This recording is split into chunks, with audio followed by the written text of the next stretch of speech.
engagement ring. In October of 2008, he presented her with a promise ring, 4/10 of a carat of compressed carbon in white gold. And when Jordan posted pictures of it on Facebook, everybody freaked out thinking that they were engaged. That ring was still to come. And Mike expected that task to be easy. After all, Jordan was very traditional and wanted a round-cut solitaire in white gold, so Mike found the ring for her that he just knew she'd love. A palladium setting holding a round-cut diamond just under 2 carats. Now armed with the perfect bauble, Mike set out to plan the perfect proposal. The date, December 5th, 2009, which was their 3rd anniversary together. The rigors of medic school really had Mike stressed out, so they booked a room at the Mendenhall Inn, under the guise of a relaxing overnight getaway and a fancy dinner. He spent the past few weeks making arrangements and wanting everything to be perfect. They had a 7 o'clock reservation and were led to a table for 2 next to the fireplace and proceeded to order anything and everything. Mike calls it one of the best meals of his life. By the time they ordered dessert, Mike still hadn't popped the question. And the waiter, who knew why they were there, looked directly at Mike and inquired, "Are you okay?" That was just the push he needed, and the waiter's prompt lit a fire under him to get things moving. Jordan remembers that evening quite vividly.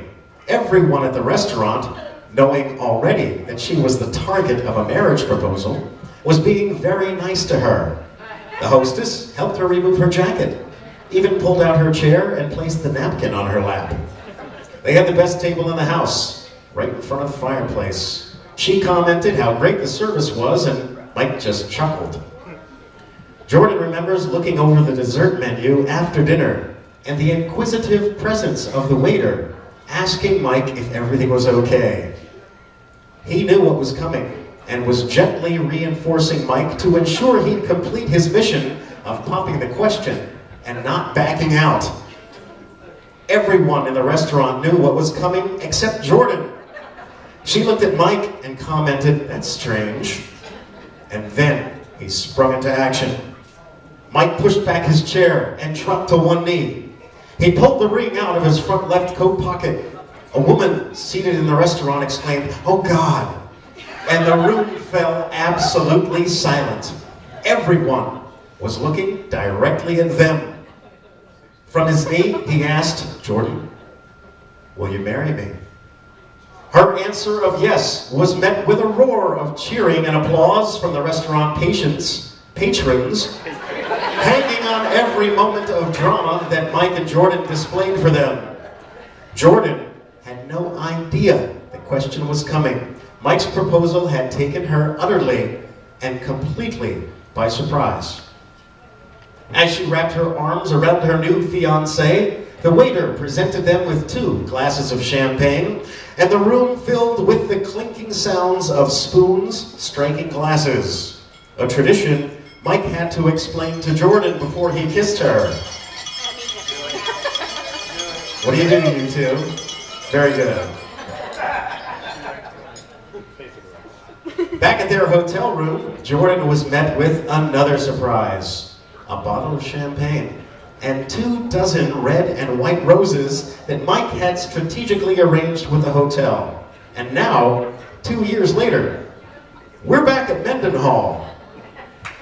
The last part of the questionnaire asked Jordan and Mike to both explain why the other is the perfect person for them. Here is Mike's response, and I quote, "Why is Jordan the perfect girl for me? Well, it's hard to explain. We just work. We've been together for so long, it's hard for me to remember being with anyone before Jordan. It's been 6 years. We've never had a fight or been mad at each other. I think in that time we've only had ill words twice, and both were over her not working. We're basically the same person. We finish each other's sentences. We think the same thing before saying it. I love her family, and I get along great with them. Her dad is awesome, and I enjoy hanging out with him. I actually wish we did more of that. You just know when it's the right person, and I can't imagine being with anyone else. P.S. The real reason we're together is because we're trying to provide a normal family life for our illegitimate child, Baron.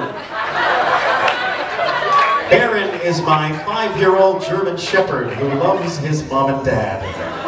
We tell people that we're getting married so the three of us can be a happy family. Jordan, me, and our son, Baron.